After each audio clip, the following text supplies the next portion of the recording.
We know you are collaborating with her. This photograph proves it. I don't recognize her. I truly don't.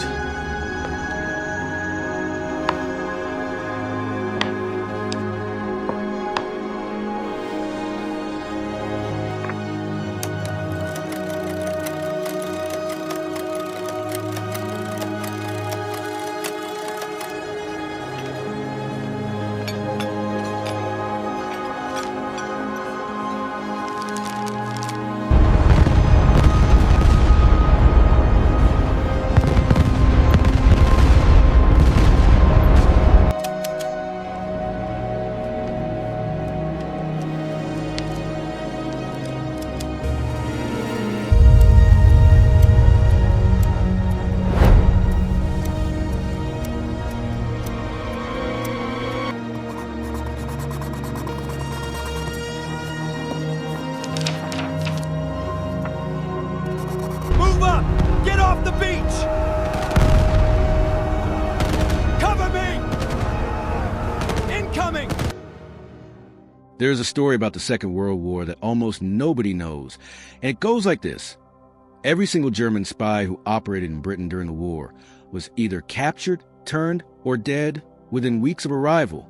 Everyone, not most of them, not the majority. Every single agent at German military intelligence, the WWII, sent to the British Isles, was identified, arrested, and then faced with choice: work for us or hang. Most of them chose to work for us. And the ones who chose to hang were replaced, in the German records, by fictional agents whose reports were written by British intelligence officers sitting in offices in London. For the entire duration of the war, from 1940 to 1945, Germany believed it had a functioning spy network inside Britain. It did not. What it had was elaborate performance, scripted and directed by a small committee of British intelligence professionals, feeding the German High Command a carefully constructed picture of a war that was not quite the war that was actually being fought. The operation was called the Double Cross System. The committee that ran it was called the 20 Committee. 20, because in Roman numerals 20 is XX, which is also a double cross. The men who ran it were, for the most part, not soldiers or spies in conventional sense. They were academics, lawyers, a journalist, a former stockbroker. They had been recruited into the intelligence services at the beginning of the war because their particular combination of intelligence, linguistic skill, and psychological insight made them suited for work that had no peacetime equivalent. And what they built, over 5 years of patient operation, was one of the most successful deception programs in the history of warfare. I want to tell you this story the way it actually happened, from the beginning, because the beginning is where you have to start to understand what made the whole thing possible. And the beginning is not glamorous. The beginning is a converted country house in the English countryside, a frightened German agent, and a British interrogator with a folder of evidence and a very simple question. Do you want to live? The German intelligence service, the WWII, run for most of the war by Admiral Wilhelm Canaris, began its wartime espionage operations against Britain with considerable confidence. Germany had spent years developing agent networks in Europe, and the early results of the war seemed to confirm that German intelligence was functioning effectively. Poland had fallen. France had fallen. The British Expeditionary Force had been pushed off the continent at Dunkirk. From Berlin's perspective in the summer of 1940, Britain was a beleaguered island, demoralized and isolated, ripe for infiltration. The WWII began dispatching agents to Britain in significant numbers, by parachute and by boat, with instructions to establish themselves, make contact with their handlers via radio, and report on British military dispositions, morale, and defensive preparations. What happened to these agents, almost without exception, is one of the most remarkable stories in the history of espionage. They were caught, not by luck, not primarily, though luck played a role, but by a systematic intelligence capability that the Germans did not know existed and had no way to counter. Britain had broken the WWII's communications codes. The intercepts flowing through the government code and cipher school at Bletchley Park included not just German military signals, but WWII traffic. And the WWII traffic told the British precisely when agents were being dispatched, by what route, with what cover story, with what equipment, and what instructions they carried. Before the agents landed, British intelligence knew they were coming. The capture process was efficient and, by the standards of wartime counterintelligence, remarkably humane. Agents who arrived by parachute were typically met by Home Guard or police within hours, their landing sites known from the WWII traffic. Agents who arrived by boat were often picked up on the beach. The interrogations that followed were conducted at a facility called Camp 020, a Victorian mansion called Latchmere House in Ham, Surrey, whose commandant was a formidable and somewhat terrifying figure named Robin Stevens, known to everyone as Tin Eye, for the monocle he wore constantly, including, it was said, while sleeping. Stevens' approach to interrogation was psychological rather than physical. He believed, correctly, that breaking a man's certainties and confronting him with the totality of what British intelligence already knew was more effective than any physical coercion. Most agents, faced with evidence that their cover was already blown and their mission already compromised, made the rational calculation. They cooperated. The ones who cooperated were offered a deal. They would continue to operate, apparently for Germany, actually for Britain. They would transmit messages to their WWII handlers via the radio sets they had brought with them. The messages would be written by British intelligence, carefully crafted to contain accurate but harmless information mixed with false information chosen to mislead the German military. In return, the turned agents would be housed comfortably, fed adequately, paid a modest stipend, and at the end of the war, if they performed satisfactorily, would be given their freedom and a chance to begin new lives. It was not a generous offer, but it was considerably better than the alternative, which was a trial under the Treachery Act of 1940 and, if convicted, execution by hanging at Pentonville Prison. This is the moment I want to ask you to subscribe, if you haven't already. The stories on this channel are the ones that don't make it into most history books, the layers beneath the famous battles, the operations that shaped the war, without ever being seen. If that kind of history matters to you, subscribe now and hit the bell, because what comes next in this story is where it gets extraordinary. Now, back to 1940. Back to the turned agents and the men who ran them, because the double-cross system was not simply a counterintelligence operation. It became something far more ambitious. The 20 Committee, formed in January 1941 to coordinate the running of double agents across the various British intelligence services, was chaired for most of its existence by a man named John Cecil Masterman. Masterman was an Oxford Don, a historian and a novelist, a man whose professional life had been spent in tutorial rooms and common rooms and cricket pitches, who had found himself, through the mechanisms of total war, in charge of one of the most sensitive intelligence operations in British history. He was, by all accounts, exactly the right man for the job. He had the scholar's patience with detail, the novelist's understanding of character and motivation, and the Oxford man's absolute confidence in his own judgment that was not arrogance so much as a deeply internalized certainty that problems yielded to careful thought carefully applied. The committee met weekly in a room in the War Office in London to review the state of the double agent network and decide what information to pass to the Germans through each agent.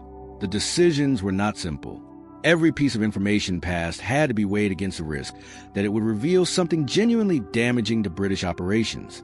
Every false report had to be consistent not just with previous false reports from the same agent, but with false reports from other agents, because the Germans were cross-referencing their sources, and an inconsistency could blow the entire network. The committee had to maintain, in effect, a coherent and internally consistent false picture of British military strength, morale, intentions, and capabilities, a picture that was plausible enough to be believed, misleading enough to be useful, and stable enough to be sustained over years of continuous operation. The agents themselves were a remarkable collection of individuals. Some were genuine ideological opponents of Nazism who had allowed themselves to be recruited by the WWII specifically in order to reach Britain and offer their services as double agents. Some were opportunists who had taken WWII money without any strong ideological commitment and found themselves, when captured, quite willing to switch sides for sufficiently compelling practical reasons. Some were genuinely frightened people who had been coerced or manipulated into the espionage role and were relieved to be out of it on any terms. They came from Spain, from Portugal, from Poland, from Czechoslovakia, from Yugoslavia, from South America. They had cover stories ranging from the plausible to the absurd. They had varying degrees of genuine intelligence training. What they shared was a willingness, under the circumstances of their capture, to perform the role that British intelligence required of them. The most famous of them, and the one whose contribution to the double-cross system was ultimately the most significant, was a Catalan con man named Juan Pujol Garcia, who operated under the British codename Garbo. Pujol's story is so extraordinary that it strains credulity even with the documentary evidence in hand. He had approached British intelligence in 1941, before he was ever captured, and offered his services as a double agent. The British, unable to verify his bona fides, had turned him down. Undeterred, Pujol had then approached the WWII, been recruited as a German agent, and proceeded to fabricate an entire intelligence network in Britain from his apartment in Lisbon, using a Blue Guide England, a Portuguese publication of the British order of battle, and his own extraordinary imagination to construct reports that were detailed enough to be convincing, but carefully designed to be useless or misleading in their actual content. By the time British intelligence realized what Pujol was doing, they had been tracking mysterious intelligence reports reaching the Germans that they couldn't account for through any known source. He had already established himself as one of the WWII's most valued agents in Britain, despite never having set foot in the country. He was brought to London in April 1942, finally welcomed by the service that had originally rejected him, and installed at the center of an elaborate deception operation that would, over the following 2 years, reach its culmination in the greatest strategic deception of the Second World War. The double-cross system operated on multiple levels simultaneously. At the tactical level, it provided a channel through which British intelligence could pass specific false information about military movements, unit dispositions, and operational intentions. If the British were planning to move a division from one part of England to another, the double agents could report this accurately, giving the Germans true information that they were already going to see in other ways, or they could report it falsely, making the division appear to be somewhere it wasn't. These tactical uses accumulated into a body of German intelligence reporting that was systematically corrupted. At the strategic level, the double-cross system contributed to something larger, the shaping of German strategic assumptions about what Britain was capable of and what it intended to do. Every false report that passed through a double agent was a small adjustment to the picture that German military intelligence was constructing of the war. Over years of operation, those small adjustments amounted to a picture that diverged significantly from reality in ways that were strategically consequential. The Germans, reading the accumulated product of their agent network, developed beliefs about British strength and intentions that led them to make decisions they might not have made with accurate information. The most consequential of these decisions was made in the spring and summer of 1944, and it concerned the location and timing of the Allied invasion of France. The double-cross system's greatest achievement, the operation that justified everything that had come before it and demonstrated the full potential of what a sustained deception program could accomplish, was Operation Fortitude, the program designed to convince the Germans that the D-Day landings at Normandy were a feint and that the real invasion would come later at the Pas-de-Calais. The challenge was formidable. By the spring of 1944, the Germans knew an invasion was coming. They did not know exactly where or when, but they understood that the Allied buildup in Britain pointed toward a major cross-channel operation sometime in the warmer months. Their strategic question was not whether the invasion would happen, but where. The Pas-de-Calais, the narrowest point of the English Channel, with the shortest crossing and the best access to Germany for a force driving eastward, was the obvious choice. Normandy was also possible. The Germans had to cover both. Fortitude's objective was to persuade the Germans that even after D-Day, even after the landings at Normandy, the real invasion was still coming at Calais, that Normandy was a feint designed to draw German reserves away from the real target.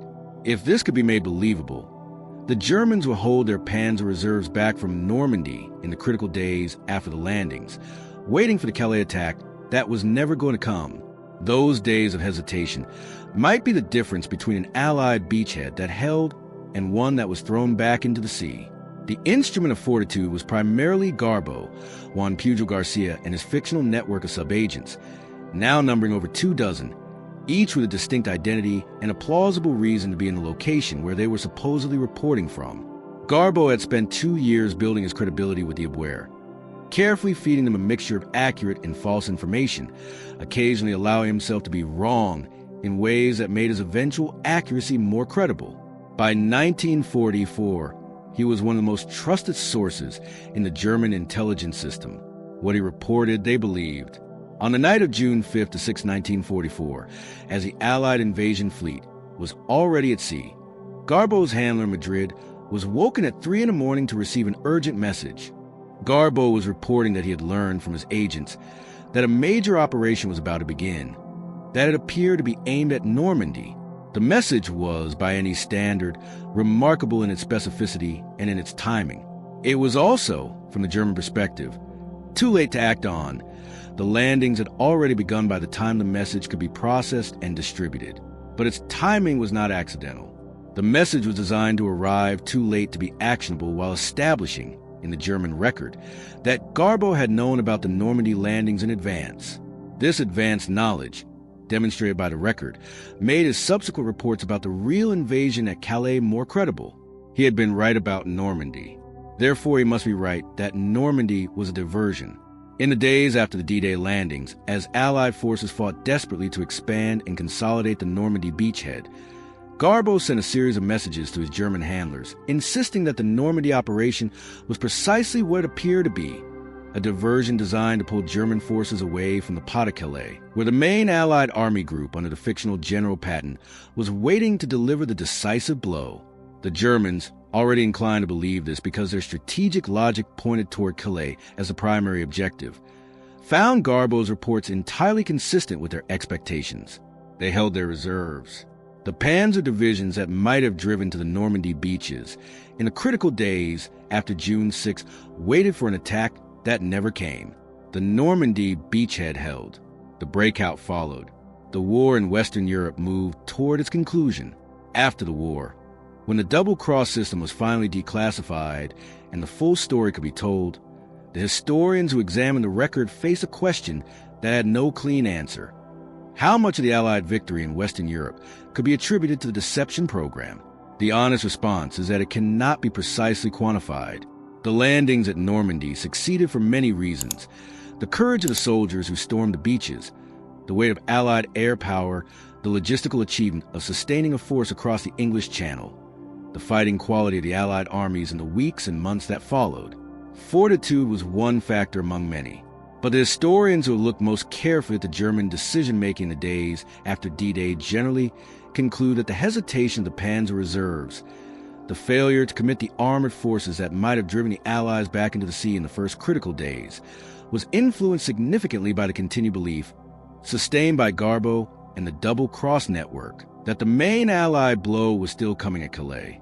The margin of success at Normandy was not comfortable. The ability to hold the beachhead in the first week was not guaranteed. The contribution of strategic deception to that margin, while not the whole story, was real. Juan Pujo Garcia was awarded the MBE by Britain and the Iron Cross by Germany, the only man in the Second World War to receive decorations from both sides. He vanished after the war, faking his own death in Angola in 1949 and living quietly in Venezuela under an assumed name for decades. He was found by a British historian in 1984 and brought to London for a ceremony at which, 40 years late, he received official recognition for what he had done. He died in 1988. John Masterman wrote the history of the double-cross system in 1945, immediately after the war, and submitted it to the British government for classification. It sat in a vault for 25 years.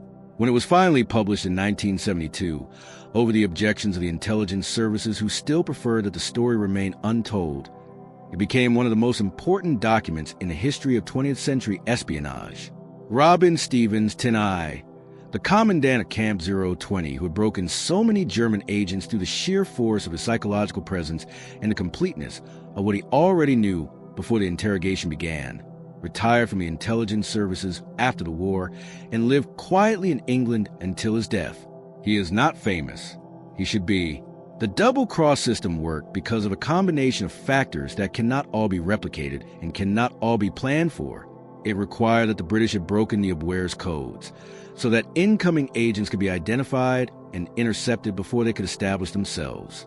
It required that the agents who were captured were, for the most part, willing to be turned, not loyal fanatics who would rather die than betray their handlers. It required that the 20 committee had the discipline and the patience to run a long-term deception program without the short-term temptations of using the channel for immediate tactical advantage, overwhelming the strategic purpose. And it required, above all, a degree of German overconfidence in their own intelligence product, a willingness to believe what their agents told them because they had no systematic reason to doubt it. The Germans never broke the system. They never became seriously suspicious that their entire agent network in Britain had been compromised. There were moments of doubt, individual reports that didn't quite fit, occasional inconsistencies that sharp analysts might have pursued. But they were never pursued vigorously enough to reach the conclusion that the whole picture was false. The Germans trusted their agents because the agents were telling them things that confirmed what they already believed, and human beings, including German military intelligence officers, tend to trust information that confirms their existing understanding of the world. That is, in the end, one of the deepest lessons of the double-cross system. Deception works best not when it tells people something entirely new, but when it tells them something that fits what they already think they know. The Germans believed that Calais was a logical invasion target. Garbo told them Calais was the invasion target. They believed him because he was telling them what their own analysis had already concluded. The double-cross system did not create the German expectation of a Calais landing. It confirmed and reinforced an expectation that was already there, preventing the Germans from updating their picture when the evidence of Normandy should have forced a reassessment. That is a lesson that extends far beyond the Second World War and far beyond the practice of military deception. It is a lesson about how intelligence is processed, how assumptions resist contrary evidence, and how the picture that an organization believes to be true can become, through the force of institutional momentum, the picture that determines its decisions regardless of what the actual evidence shows. The Germans at Normandy were not fools. They were intelligent men operating under enormous pressure with incomplete information, doing exactly what intelligent men tend to do under those conditions, relying on what they already believed. The double-cross system understood this about them and exploited it with extraordinary skill. The men who ran those double agents, who sat in the 20 committee's weekly meetings and decided what to tell the Germans and what to withhold, who maintained for 5 years the discipline required to run a long-term deception without flinching, they won a war in the same way that Rockefort and his team won the Battle of Midway. Not with weapons, but with understanding, with the patient, careful construction of a picture that their adversary would believe, with the willingness to work in the dark for years, accepting that the results would not be visible or credited or even knowable until long after the fact. They knew what the Germans believed, and they knew how to shape those beliefs, and they used that knowledge to change the outcome of the war. That is not a miracle. That is the most difficult and most valuable kind of work that human beings can do in conflict. Understanding the mind of the enemy well enough to lead it where you want it to go. The story of how the WWII came to trust its British-controlled agents so completely requires an understanding of the WWII itself, the organization it was, the culture it had developed, and the particular vulnerabilities that culture created. The WWII under Admiral Canaris was not a simple instrument of Nazi ideology.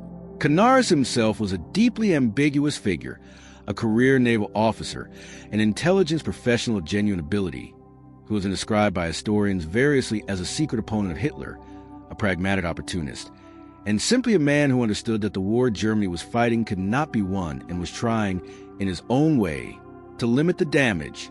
Whatever his personal views, the organization he ran was not characterized by the ideological fervor that drove the SS and the SD, the competing intelligence service run by Reinhard Heydrich and later Walter Schellenberg.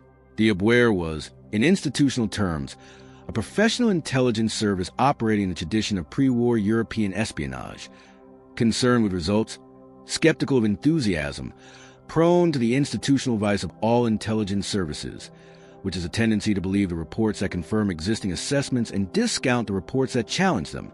It had genuine professionals within it, men who were skilled at recruiting and running agents, experienced in the tradecraft of espionage, alert to the risks of penetration and deception. But it also had the weaknesses of any large bureaucratic organization. Compartmentalization that prevented different parts of the service from sharing information that might have revealed inconsistencies in their agent reporting.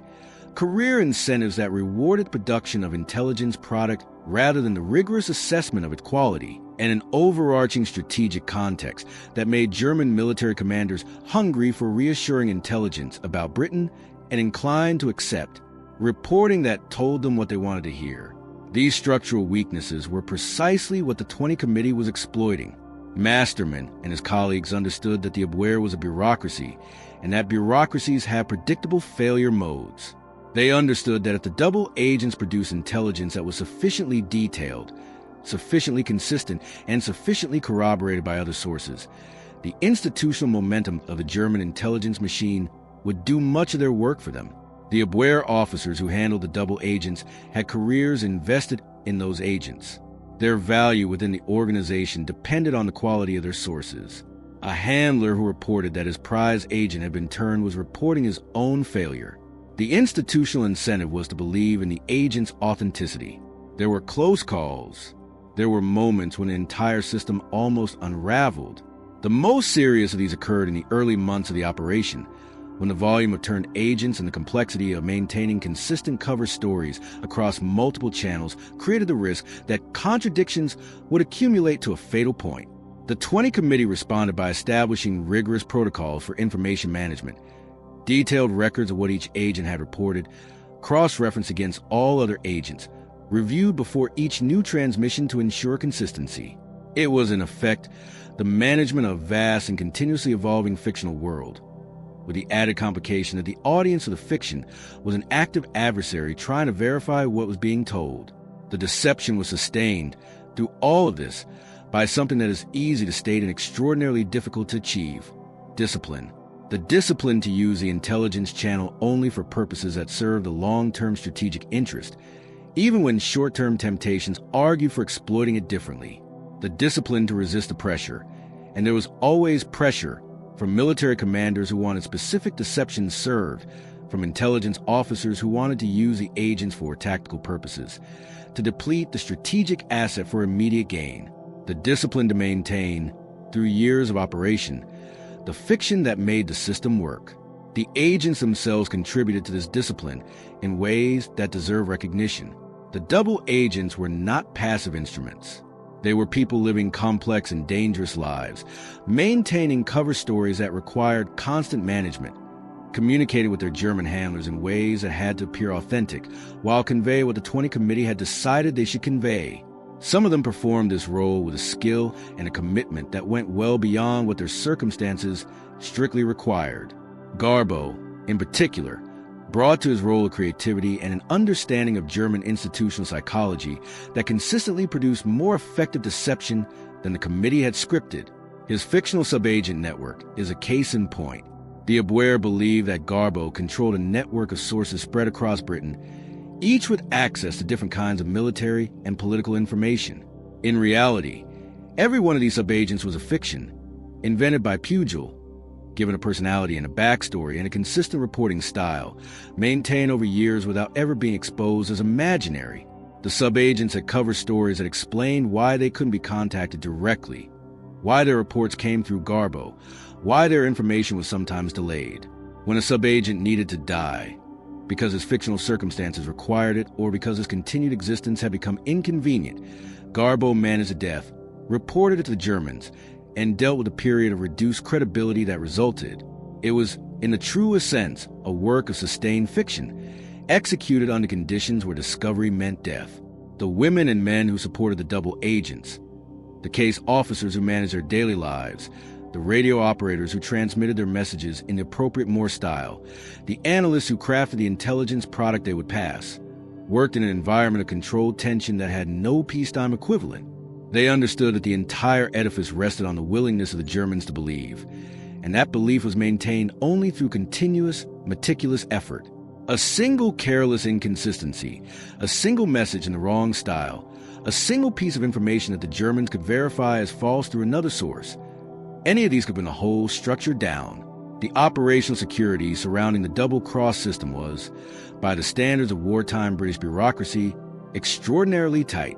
The number of people who knew the full picture, who understood that the entire German agent network in Britain was controlled, was kept deliberately small. Military commanders who received intelligence derived from the double agents were told only that the intelligence came from a reliable source. They were not told the source was a controlled German agent. They were certainly not told that the broader network existed. The fewer people who knew, the smaller the surface area for leaks. And in an organization built around secrets, the most closely held secret of all was the one that made all the others possible. The Normandy operation in June 1944 was a moment when all of this reached its strategic culmination, but it was not the only strategic use of the double-cross system before that point. Throughout 1942 and 1943, the turned agents had been used to support a series of smaller deception operations, feeding false information about Allied intentions in North Africa, in the Mediterranean, and the planned invasion of Sicily. Operation Mincemeat, the famous scheme in which a corpse carrying false documents about Allied invasion plans was floated off the Spanish coast to be found by German intelligence, was part of the same ecosystem of strategic deception, though it operated through a different channel. The double-cross system was not an isolated operation. It was a central component of a systematic British approach to shaping German intelligence assessments across all theaters of the war. What made the whole system possible, beneath all the individual operations and individual agents and individual acts of skill or courage or patience, was the intelligence advantage that the British had established by breaking the WWII's communications.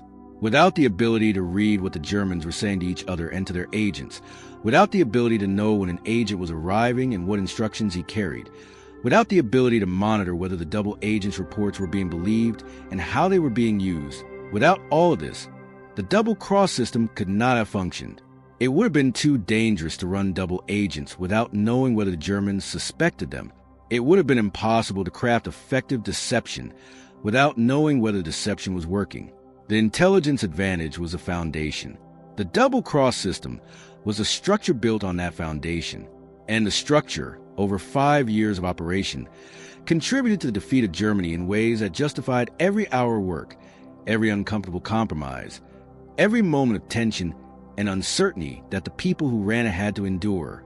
The lessons of the double-cross system are not simply historical. They speak to something permanent about the nature of intelligence, deception, and the role of human psychology in conflict. The system worked because it understood, at a deep level, how the German intelligence machine processed information and what it was predisposed to believe. It worked because it was patient when patience was difficult and disciplined when discipline was costly. It worked because the people running it understood that their adversary's confidence in their own intelligence was the vulnerability to be exploited, that an enemy who trusts his information is an enemy who can be led where you want him to go. These insights are not limited to the Second World War. They describe something fundamental about how intelligent adversaries can test with each other under conditions of incomplete information, which is to say, always. The double-cross system was an extreme case, an operation that achieved something close to total penetration of an adversary's intelligence network. But the principles it demonstrated apply whenever one side has a deeper understanding of how the other side processes information than the other side knows. That understanding, applied with patience and discipline, is a weapon. It does not make loud sound when it fires. It does not leave visible wreckage when it hits. But its effects are as real as any bomb that ever fell on any city in the most destructive war in human history. That is what the men of the 20 Committee understood, sitting in their room in the War Office in London, week after week for 5 years, deciding what their double agents would tell the Germans next. They understood that they were fighting a different kind of war, a war of pictures rather than projectiles, a war fought in the space between what the enemy believed and what was actually true. They fought it carefully, and they won it completely. And the world they helped create by winning it was a world that never knew, for a very long time, exactly how it had been saved. Before we go further into mechanics of what the double-cross system did, I want to spend some time with the individual human beings who made it work, because one of the risks in telling the story of a large, complex intelligence operation is that the people get lost inside the structure.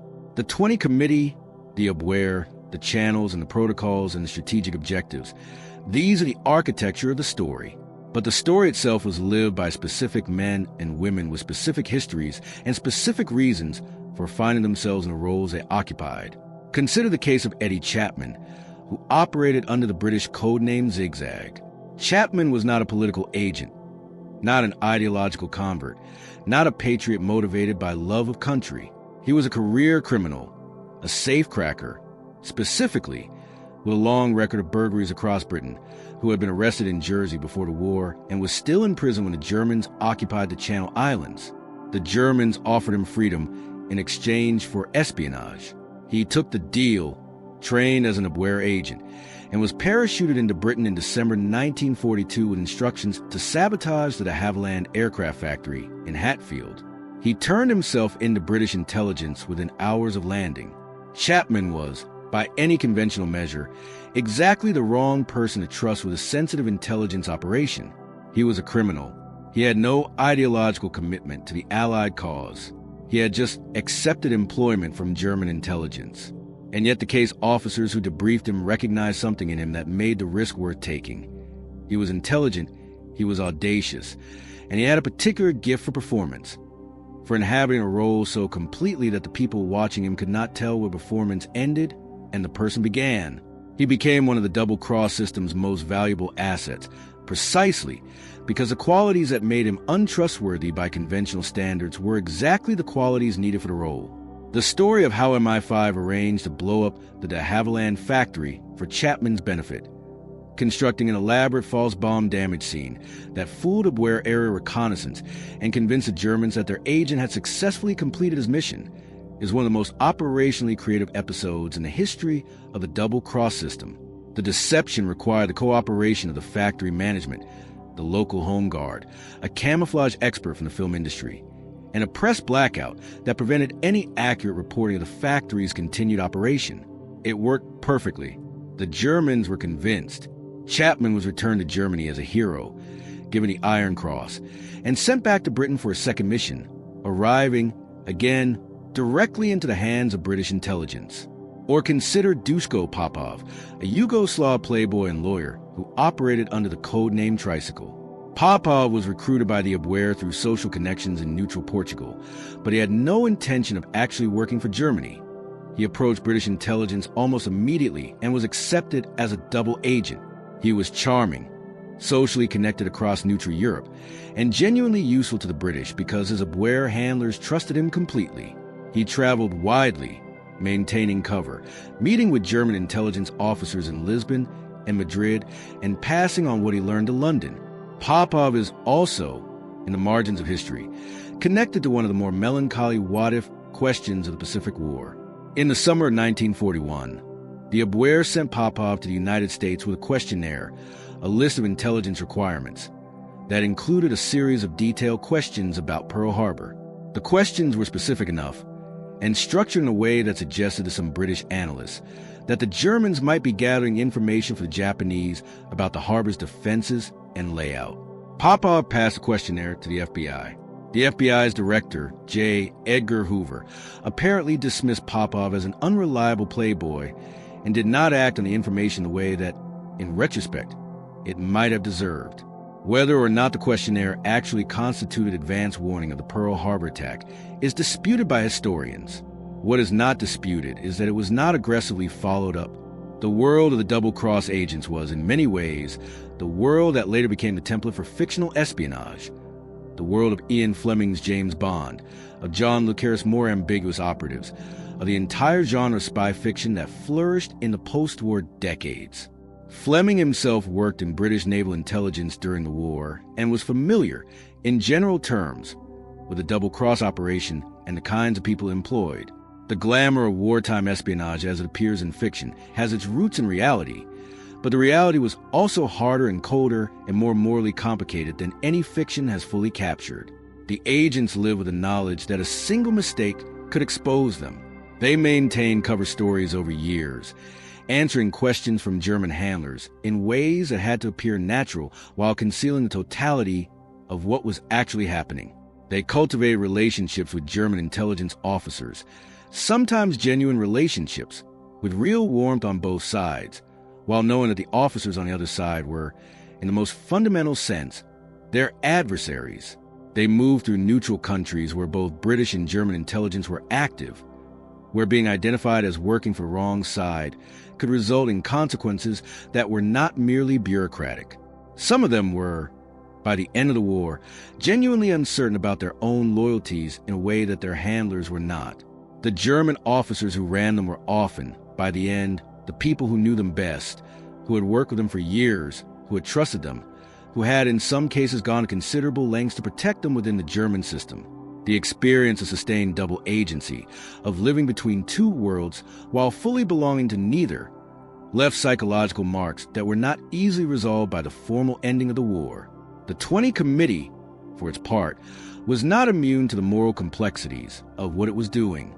Masterman's own account of the operation, restrained, precise, written in the measured cadences of an Oxford Don, does not dwell on these complexities, but they are present between the lines. The committee was using people, using them skillfully and, in most cases, in ways that the people themselves had agreed to, but using them nonetheless, deploying them as instruments of a strategic purpose that was larger than any individual agent's welfare, making decisions about their lives and their safety on the basis of calculations that weighed operational value against human cost. These are not simple moral calculations. They are not made simpler by the fact that the strategic purpose being served was the defeat of Nazi Germany, which was about as clearly justified a strategic purpose as history has to offer. They are part of the reality of intelligence work in wartime, the reality that making use of human beings as instruments of policy always carries a moral weight that does not disappear simply because the policy being served is right. There is one more dimension of the double-cross story that I want to address before we bring to a close, and it concerns what happened after the war to the knowledge that had been accumulated. The double-cross system was declassified gradually and incompletely over the decades following 1945. Masterman's history was the first significant public account, published in 1972 over the objections of a British intelligence establishment that had spent 30 years protecting the secret. Since then, additional declassifications have filled in the picture in considerable detail. What the full record shows is something that historians of intelligence have found consistently significant. The double-cross system was not merely a tactical success or even a strategic success. It was a demonstration of what a sustained, well-resourced, intelligently managed deception program can achieve against an adversary who doesn't know it exists. The conditions that made it possible, the prior penetration of aware communications, the quality of the people who ran it, the particular vulnerabilities of the German intelligence system it was exploiting, cannot all be replicated. But the principles it demonstrated have been studied, absorbed, and applied in the intelligence services of every major power in the decades since the war ended. The world of intelligence after 1945 was shaped in profound ways by the lessons of the Second World War. The lesson of Pearl Harbor and JN 25 was that signals intelligence could be decisive. The lesson of the double-cross system was that human intelligence, managed with discipline and patience over the long term, could shape an adversary's picture of reality in ways that determined the outcome of battles, campaigns, and entire theaters of war. Both lessons were taken seriously. Both became foundations of the intelligence establishments that the major powers built during the Cold War and beyond. The men and women who made the double-cross system work, Masterman and his committee colleagues, the case officers who managed the agents, the radio operators who transmitted the messages, the analysts who crafted the intelligence product, and above all the agents themselves, living their dangerous and morally complicated lives between two worlds, accomplished something that has no adequate monument. Their work cannot be measured in ships sunk or territory taken, or battles won by conventional military means. It can only be measured in the counterfactual. What would have happened at Normandy if the Panzer reserves had moved in the first week? That counterfactual has no certain answer. But the historians who looked most carefully at the evidence generally conclude that the double-cross system's contribution to the margin of success at Normandy was real, significant, and possibly decisive. Real, significant, and possibly decisive. That is the epitaph of a great deal of intelligence work done in silence, its results visible only in the shape of events that took a different course than they might have taken, battles that turned out better than they might have turned out, lives that were saved by decisions made in offices rather than on beaches. The men of the 20 Committee understood this. They did their work without the expectation of public credit, without the comfort of visible results, without the kind of immediate confirmation that conventional military action provides. They did it because it needed doing, and because they were the people positioned to do it well. That is, in the end, the truest thing that can be said about the double-cross system. It needed doing, they did it well, and the world that survived the Second World War is different because they did. The broader strategic context in which the double-cross system operated is worth examining in some detail, because the system did not function in isolation. It was embedded within a larger British approach to strategic deception that involved multiple organizations, multiple operations, and a degree of inter-service coordination that was itself remarkable given the institutional rivalries that characterized the British wartime military establishment. The London Controlling Section, established in 1941 under Colonel John Bevan, was the body responsible for coordinating strategic deception at the highest level. Its job was to develop deception plans that served the overall Allied strategic interest and to coordinate the implementation of those plans across the various channels available: the double-cross agents, diplomatic channels, physical deception measures like dummy equipment and false radio traffic, and the broader signals intelligence picture. The relationship between the London Controlling Section and the 20 Committee was close, but not always without friction. The committee's primary obligation was to the long-term integrity of the double agent network. The section's primary obligation was to the immediate strategic requirements of Allied commanders. These obligations sometimes pointed in different directions. The tension was managed through a process of careful negotiation that, in retrospect, produced better outcomes than either pure approach would have achieved. The double agents were not used for every deception opportunity that presented itself. The committee protected them against overuse, but they were deployed for the operations that mattered most, where their particular credibility with German intelligence made them uniquely valuable. The result was a deception capability that was greater than the sum of its parts, greater than the double-cross network alone, or the London Controlling Section alone would have achieved operating independently. The Allied deception operations in the Mediterranean theater provide a useful illustration of how this worked in practice. In the run-up to the invasion of Sicily in July 1943, the Allied deception plan aimed to convince the Germans that the main Allied blow would fall on Sardinia or Greece rather than Sicily. The most famous element of this plan was Operation Mincemeat, the floating of a body carrying false documents off the Spanish coast. But the double-cross agents contributed to the broader effort by reinforcing the false picture through their agent reporting. The combination of physical evidence, diplomatic reporting, and agent intelligence created a picture that the Germans found convincing, and the Sicily landings achieved a degree of tactical surprise that contributed to their initial success. The lesson the Allied deception planners drew from the Mediterranean operations was that strategic deception worked best when it was multidimensional, when the false picture was reinforced through multiple independent channels simultaneously.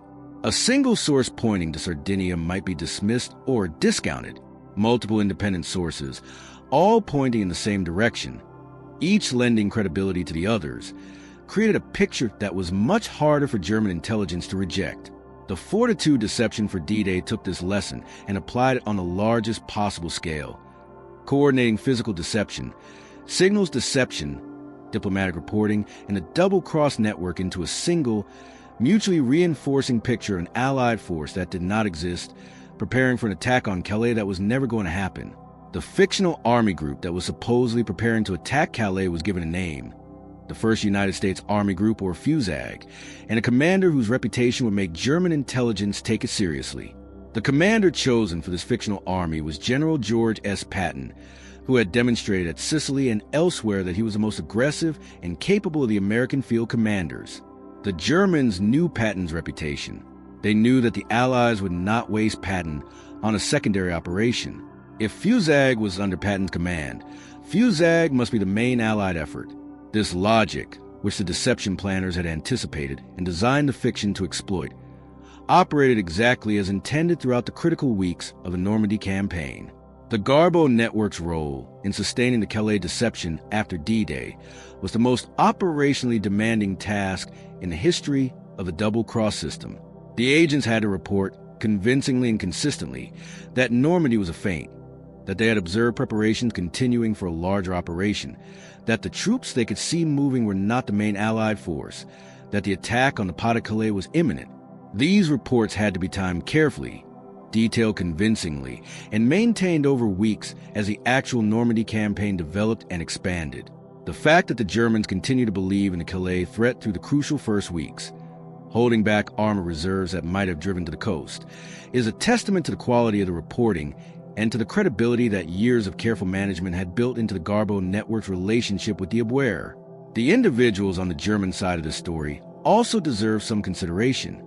The Abwehr officers who handled the British double agents were not, in most cases, monsters or ideological fanatics.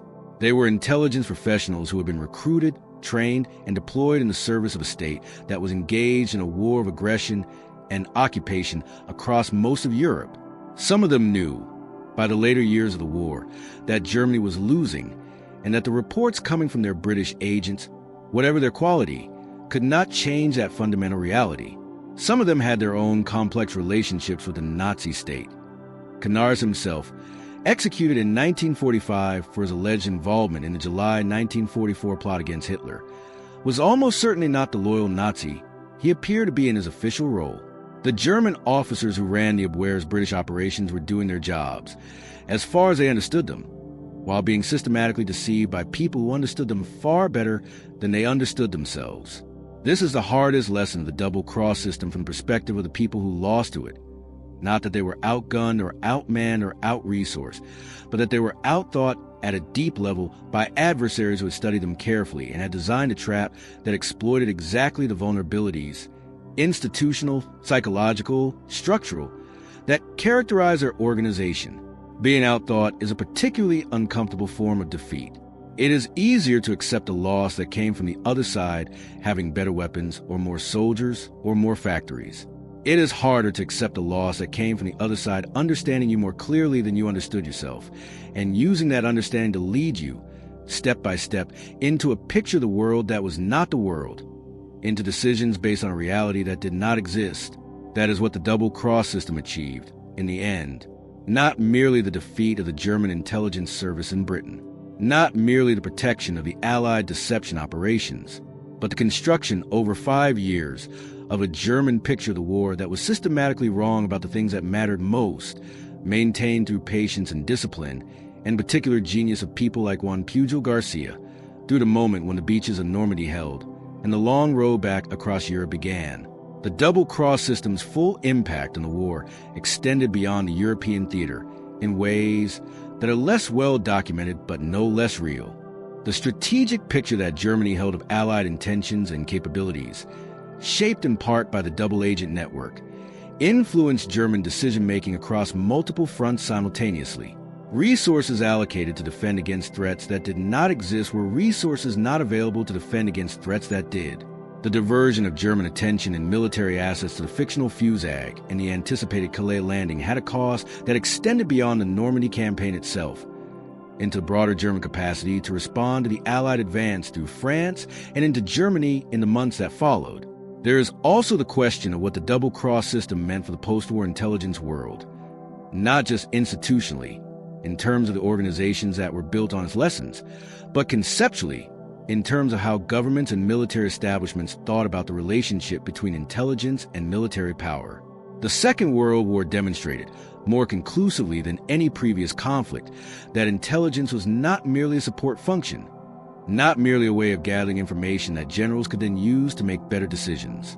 It was potentially a weapon in its own right, a weapon that could shape the battlefield before the first shot was fired, a weapon whose effects could be as decisive as any conventional military capability, while remaining invisible to the people it was being used against. This understanding, that intelligence can be weaponized in the deepest sense, that it can shape an adversary's perception of reality in ways that determine the outcome of conflicts, is the most enduring legacy of the double-cross system and of the broader Allied intelligence effort in the Second World War. It is a lesson that changed how the major powers thought about national security in the decades that followed, and it continues to shape how intelligence services understand their role and their potential contribution to the conflicts and competitions of the present day. The specific men and women who built that understanding, who demonstrated, through years of careful, dangerous, morally complex work, deserve to be remembered as what they were, architects of a kind of power that had no previous name and no established doctrine, who invented a practice as they went and got it right often enough, at the moments that mattered most, to change the course of the war. John Masterman died in 1977, 5 years after his history of the double-cross system was finally published. He had spent 30 years knowing a secret that he was not permitted to share, watching historians write incomplete accounts of the war's intelligence dimensions, understanding that the full picture was more remarkable than what the public record showed. When the book finally appeared, it was received as a revelation. It was a window into a world that had existed, in plain sight, entirely invisible to the people it was affecting. He had done his job. He had then written the history of his job. And in doing both, he had contributed to something that will be studied for as long as people study the relationship between intelligence and power. That is the story of the double-cross system. Every German spy captured. Everyone turned. A fictional network feeding a false picture to the German High Command for 5 years, culminating in the greatest strategic deception in military history. Classified for a generation, then revealed as the secret foundation beneath the war's most famous victory. It begins in a Victorian mansion in Surrey with a frightened agent and a man with a monocle. It ends on the beaches of Normandy, with the war turned in a direction from which it would not turn back.